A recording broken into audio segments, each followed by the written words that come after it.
Salut à tous et surtout à toutes. Red Habit Ball, un gus chic dans la manière de s'habiller pour vous servir. Ça fait longtemps et je ne suis de passage que pour pouvoir repartir pour un long voyage initiatique. Je me suis dit que la chaîne avait besoin de partir sur une note un peu moins disgracieuse. Donc quoi de mieux que de débouler à peu près tout ce que je voulais vous présenter, de manière aussi express que concise, dans un Dakma amalgame nimé. Ne perdons pas plus de temps, top chrono, chronophagus, c'est y part. Le voici, le voilà, le très attendu Devilman Crybaby. Devilman est un de mes mangas préférés, et j'ai été comme un fou lorsque j'ai appris que mon gars sûr Masaki Yuasa allait en faire une série. Et autant dire que moi-même qui connaissais le matériel source comme ma poche, j'ai été surpris. De Devilman le manga à Crybaby, on passe de la haine à l'amour. Peut-être pas plus en bien qu'en mal, mais ce qui est sûr c'est qu'il y a plus d'une chose à dire sur Crybaby. Mais nulle crainte, outre quelques détails sur lesquels il faudrait revenir, moi-même j'ai eu des frissons aux derniers épisodes. Et j'ai déjà revu la série une dizaine de fois tant je la trouve fascinante. Ça a fait son petit succès, mais pas assez grand à mon goût. Devilman c'est violent, c'est grotesque, apocalyptique, c'est chargé émotionnellement, c'est unique, et c'est typiquement ce qu'on devrait voir plus souvent dans l'animation en général. Merci Netflix. Je vous conseille aussi les vieux OVA des années 80 avec des animateurs de Ghibli et un cachet old school plus fidèle au manga. D'ailleurs, rien ne vous empêche de lire le manga en premier, hein.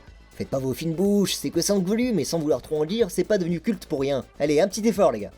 Parce que Devilman, c'est giga cool.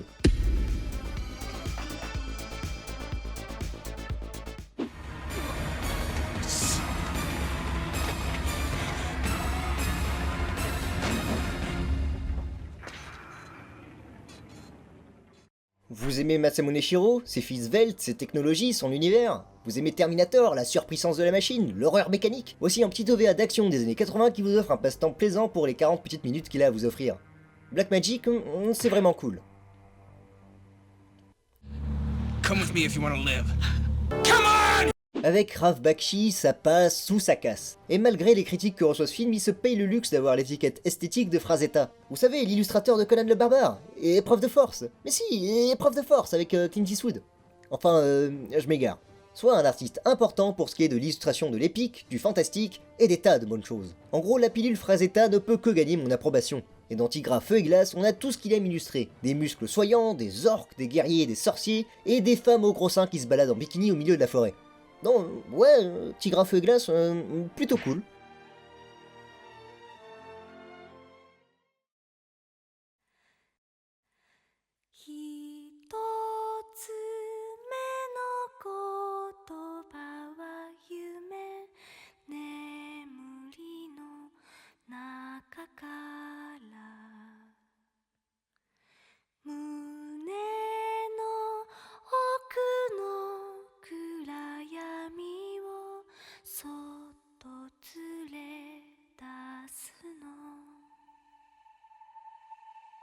Un anime connu par les aficionados mais qui peine à toucher le public qui fuit malheureusement le genre du mecha. Ça se regarde très rapidement et met en valeur un triangle de relations entre trois excellents personnages, de la plénitude aérospatiale et des machines qui deviennent folles, car faut bien s'amuser un peu. L'un des premiers gros animés de Shinichiro Watanabe, atmosphère, bonne son et artwork de fou furieux, avec sans doute un des climax et affrontements les plus grandioses de toute l'animation japonaise. Un combat aérien chargé d'un point émotionnel et d'une mise en scène qui restera gravée dans les mémoires de tous ceux qui l'ont vu. Y a pas photo, un must-see. Macross Plus, extrêmement cool. Ce que tu m'as fait. Je suis une licorne. Je suis une licorne. Oh non, oh non, tu te fais du mal. Ah, tais-toi! Ce film est connu aux USA pour avoir déprimé toutes les petites filles qui ont eu le déplaisir ou le plaisir de le voir. Un film qui, malgré ses aspects gnangnans, a des choses à dire, et qui mériterait d'être reconnu comme un classique des films pour enfants, malgré les reproches qu'on puisse lui faire. Qui d'autre a eu l'audace d'adresser aux enfants cette question à laquelle nous aussi nous pouvons nous identifier? Quelle est la vraie solitude? Ouais, ça sonne toujours cucu. Vous savez qu'il y a Christopher Lee et le groupe America dedans?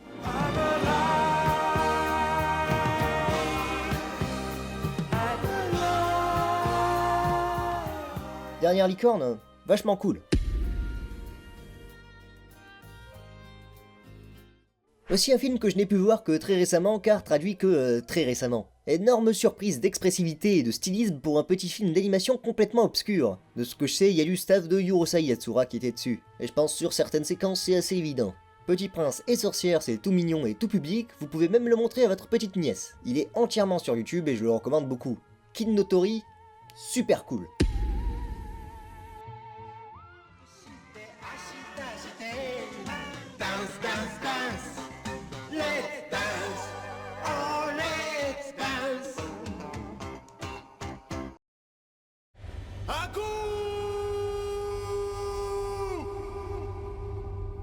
Un cartoon de mon enfance qui est revenu il y a peu et en grande pompe.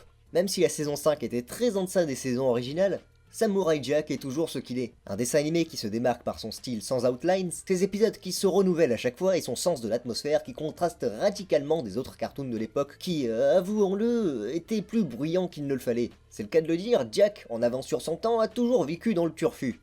Samurai Jack, uber cool. Un chat détective avec la voix française de Bruce Willis nous narre ses enquêtes sordides et violentes dans cet étrange film d'animation de nos amis les Boches.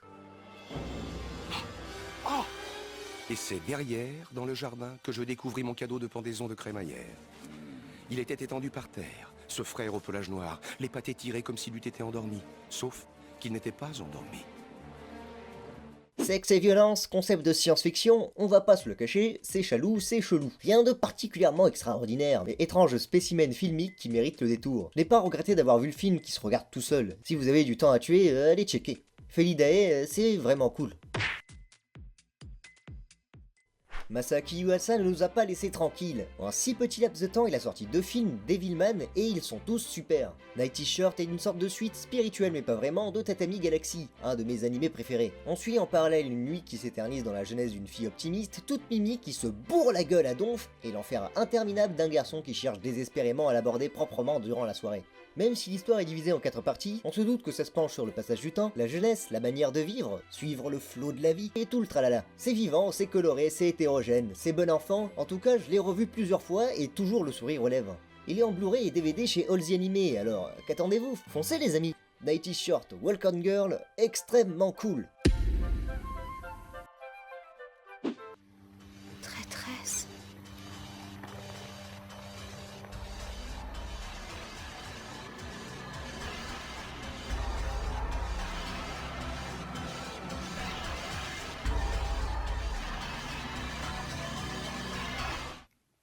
Qui êtes-vous?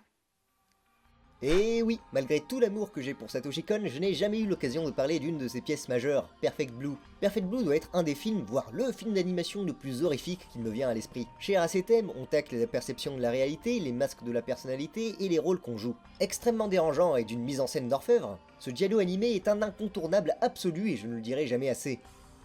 Perfect Blue, plus cool, tu trouves pas. Vous aimez les gros robots? Vous aimez le fun en barre? Les rouflaquettes? Les... En cet épisode, Mazin Kaiser, réadaptation de Mazinger Z, est faite pour vous. Je crois bien que jamais le style de Gonagain n'a été aussi bien imité. Je conseille surtout aux néophytes qui ne s'y sont jamais intéressés. Avec Mazin Kaiser, en plus des gros robots, vous aurez droit au meilleur Beach épisode de tous les temps. Mazin Kaiser, c'est super cool. Un de mes plus gros coups de cœur pour une série qui va sans doute beaucoup m'influencer dans l'avenir. Ça parle d'un prolo déchet de la société qui doit rembourser ses dettes dans des jeux macabres organisés par des mafieux. Trahison, perte, souffrance, victoire, amitié, intensité, mind game, il y a tout ça. Kaiji n'a rien d'exceptionnel si on reste focalisé sur l'animation, mais elle aussi réussit son taf pour accentuer le suspense, la qualité des personnages et la philosophie de l'animé. Niveau suspense d'ailleurs, impossible de ne pas transpirer avec les personnages. Je trouve même Kaiji très éprouvant à regarder parfois. Je vous donne ma plus grosse recommandation, Kaiji Ultimate Survivor, plus cool, tu trouves pas. Alors, c'est l'histoire d'un canard qui se transforme en fille, qui se transforme en magical girl, qui tombe amoureuse d'un prince, que si elle avoue ses sentiments, elle meurt. L'anime est connu pour avoir lancé ce fameux mème de What I Expected et What I Got. À cette image de 2 ninjas brandissant leur guitare électrique dans une lutte acharnée l'un contre l'autre, vous la comprendrez vraiment à partir du moment où vous verrez ce pas de 2 sur le lac des cygnes. Ne vous en faites pas, je vous assure qu'on s'accroche très facilement à cet animé. L'approche conte de fées laisse une certaine créativité, qui vire facilement dans le bizarre avec des êtres anthropomorphiques. Bizarre, mais contrairement à Utena, je pense que tout le monde peut facilement comprendre Princesse Tutu. C'est choupiné, c'est engageant, je vous le recommande. Princesse Tutu, vachement cool. Qu'y a-t-il de mieux dans la vie? Écraser ses ennemis, les voir mourir devant soi. Et regardez le tout premier animé de Miyazaki, Conan Fils du futur, et un animé des années 70 qui avait bien 20 ans d'avance sur ses contemporains. Entre une animation impeccable, les grosses machines, les thèmes de l'urbanisme contre la nature et les petites courses, pas de doute c'est bien notre Hayao qui est aux commandes. Conan Fils du futur a tous les éléments précurseurs de la filmographie de Miyazaki. En 26 épisodes, Conan réussit brillamment à nous mener dans une aventure simple et accessible à tous. Une très bonne série qui sombre malheureusement dans l'oubli malgré le prestige de son auteur. Conan Fils du futur, super cool.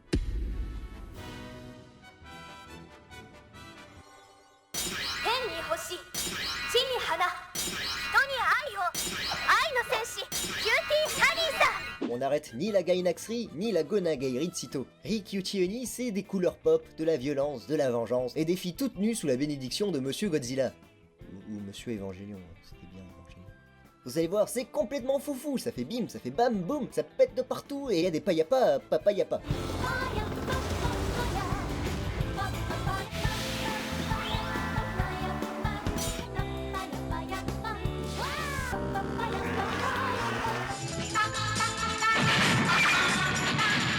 Trois épisodes de 40 minutes d'enjaillement total avec notre ami Charimiel.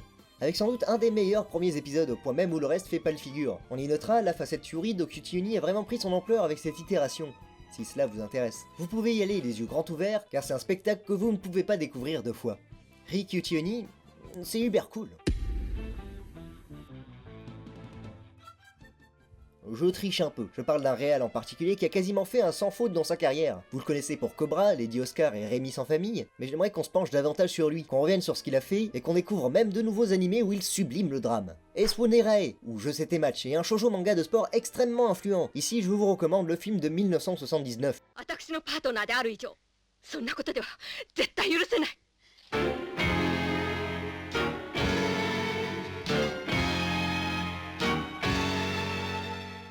Anecdote marrante, Gunbuster était à la base une parodie de Eswonerae, qui était lui-même inspiré de Attack No. 1, qui fait que Gunbuster est techniquement un retelling d'un manga de meuf qui se prend des balles de volée dans la gueule. Je digresse. Ashita no Joe, autre manga de sport plus influent encore, a été très bien adapté plusieurs fois par des Aki. Le meilleur restant Joe 2 qui nécessite d'arriver à un certain passage dans le manga pour pouvoir s'y mettre, ou bien de mater le premier animé jusqu'au 54e épisode. C'est spécifique, je sais, mais il y a de bonnes raisons. D'ailleurs, au moment où j'écris cette vidéo, Joe a droit à un remake spirituel sous l'insigne de Megalobox. On aura peut-être un nouvel animé culte.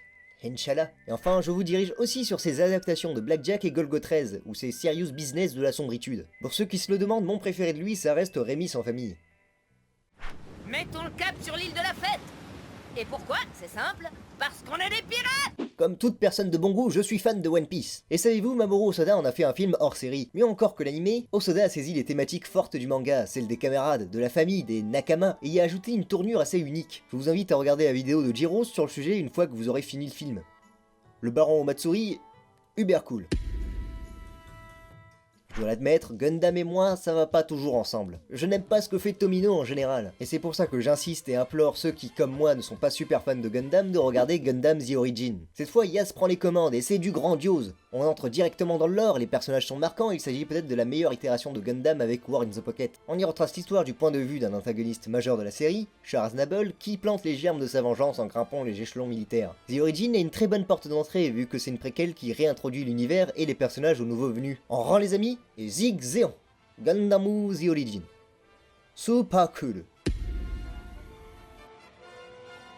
S'il y a un sujet que je trouve intéressant, c'est comment aborder une adaptation. Et dans le cas du jeu vidéo, ça a ses hauts et ses bas, mais surtout ses bas. Darkstalkers, c'est des jeux de baston de Capcom avec des monstres en tout genre, et qui de ses inspirations culturelles a un lore qui laisse du terrain pour les adaptations. Ça tombe bien, une super équipe de super animateurs ont fait de super OVA duper cut. Le défi est très bien réussi, on a de l'action qui décoiffe avec un respect fulgurant des sprites originaux, et globalement c'est ce que j'imaginerais pour donner vie à un large cast de personnages farfelus avec toute la bagarre et la philosophie de comptoir qu'il faut. Pour moi c'est une très bonne adaptation de jeux vidéo et un animé juste de bonne facture. Mais c'est un exemple qu'on oublie facilement, lorsque le sujet du jeu vidéo à l'animé est ramené sur le tapis, car même si Darkstalkers ne vous met pas sur le tapis, c'est vraiment cool. Je retriche pour un sujet un peu plus global, mais si un animé façonnera ma façon de voir l'entertainment, c'est bien Lupin the Third. Voleur plus pervers que Gentleman qui n'aime pas Lupin le troisième, qui s'étend sur diverses séries à divers vestes, divers films et spéciales avec des crossovers Détective Conan et du Miyazaki. De tout ce qu'on peut en dire, c'est que le plus grand atout de Lupin, c'est que c'est une franchise très malléable, qui garde toujours une essence de qualité. Mais je me rends compte au final, peu de gens s'y mettent vraiment. Vous n'avez pas besoin de tout voir. Vous pouvez même commencer par n'importe où. J'aimerais cependant que l'icône culturelle que sont Lupin et sa bande se fasse plus remarquer dans l'Hexagone. Je vous conseille vivement la première série de 71 avec le doublage Edgar de la Cambriole. Ooh, Bravo! Merveilleux, c'est splendide, excellent, prodigieux! quelle maîtrise. C'est, comment dirais-je, Wonderful! c'est ça, wonderful. Mais aussi le film de Miyazaki, Le Château de Cagliostro, Le Clan Fuma, les films de Takeshi Koike, Le Tombeau de Jigen, Le Sang de Goemon, l'épisode de Miyazaki, L'Albatros de la Mort, et enfin celui à l'esthétisme le plus prononcé, Une femme nommée Fujiko de Sayo Yamamoto. PS, si vous avez le temps, Le Secret de Mamo d'Edora Live et L'Or de Babylone valent aussi le coup. Surtout Le Secret de Mamo. Bon, au moins, avec Lupin, on n'a pas le temps de s'ennuyer.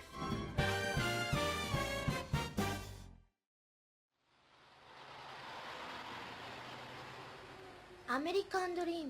Hein? American Dream. Ah?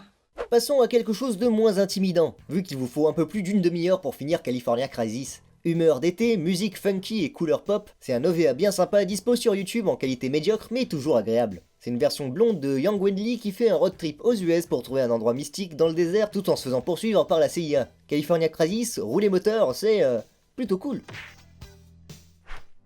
I'm Popeye the Sailor Man. I'm Popeye the Sailor Man. I'm strong to the finish, 'cause I eat me spinach. I'm Popeye the Sailor Man. Si tu crois que je plaisante avec cette entrée, c'est bien là le problème. Tout le monde connaît Popeye, ou Betty Boop, les studios Fleischer en général. Les personnages sont ancrés profondément dans la culture générale, mais personne ne regarde. Je recommande chaudement 2 épisodes de Popeye, Sinbad the Sailor, révolutionnaire avec des effets de décor parallaxe et en couleur, et Blow Me Down. Pourquoi? Pour te montrer à quel point Popeye il est vraiment trop fort. Je veux dire, il fait des trucs de ouf dedans. Je pense même que Popeye est techniquement le premier m'animer, à placer aux côtés de Ken le survivant et Otoko Joku. Bref, Popeye le marin, hein, c'est super cool. Voici un film que j'ai trouvé médiocre la première fois que je l'ai vu, mais que j'apprends à apprécier de plus en plus. Malgré des chansons peu inspirées, Danny le chat superstar propose une animation extrêmement dynamique et expressive. C'est les prémices d'animateurs qui travailleront plus tard sur Cusco l'empereur mégalo. Et tout comme Cusco, l'intérêt du film réside surtout chez ces méchants qui sont un vrai régal à suivre. Danny le chat superstar, plutôt cool. Little Witch Academia, encore. La série TV a pour moi surpassé les mini-films. Et si on est vraiment dans l'univers académique, où Ako doit apprendre, où Ako doit grandir, où Ako doit améliorer son dessin, car oui, fait par des dessinateurs qui carburent à l'esprit Shonen, la magie de Little Witch Academia est celle du dessin. L'univers des sorcières est rapproché à celle de l'histoire de l'animation en elle-même. Little Witch est vraiment un travail qui hurle son amour pour le dessin animé, et je le recommande à tout le monde, de tout âge et sur toute la Terre. Little Witch Academia TV, extrêmement cool. Et enfin, pour conclure les dessins animés chouettes à conseiller, je vous conseille le plus chouette de tous. Le Voleur et le Cordonnier, un film d'animation tellement imposant, tellement dingue qu'il est littéralement le plus grand film d'animation jamais sorti. Et jamais sorti, ça veut dire que le film ne sera jamais vraiment fini. Le Voleur et le Cordonnier était un projet beaucoup trop ambitieux. Son réalisateur Richard Williams a eu les yeux plus gros que le ventre. L'histoire sur la conception de ce chef-d'œuvre artistique est tout aussi intéressante que le film lui-même. Imaginez un peu Le Roi et l'Oiseau mais dans une toile de fond de 1001 nuits. Ici je vous recommande la reconstitution de ce qui devait être Le Voleur et le Cordonnier, qui se nomme Rico Blade Cut. Malheureusement une version éditée existe et elle est beaucoup moins recommandable. S'il y a bien une chose à voir dans cette liste, c'est Le Voleur et le Cordonnier, un dessin animé si cool qu'il n'existera jamais.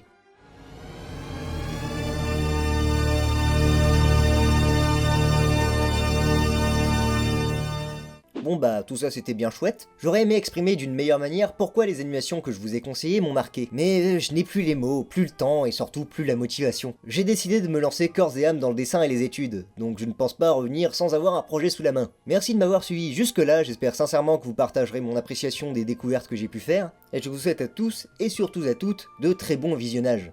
Et peut-être, je dis bien peut-être, à la prochaine. Merci, monsieur Abitbol, vous m'avez ouvert les yeux. Monde de merde.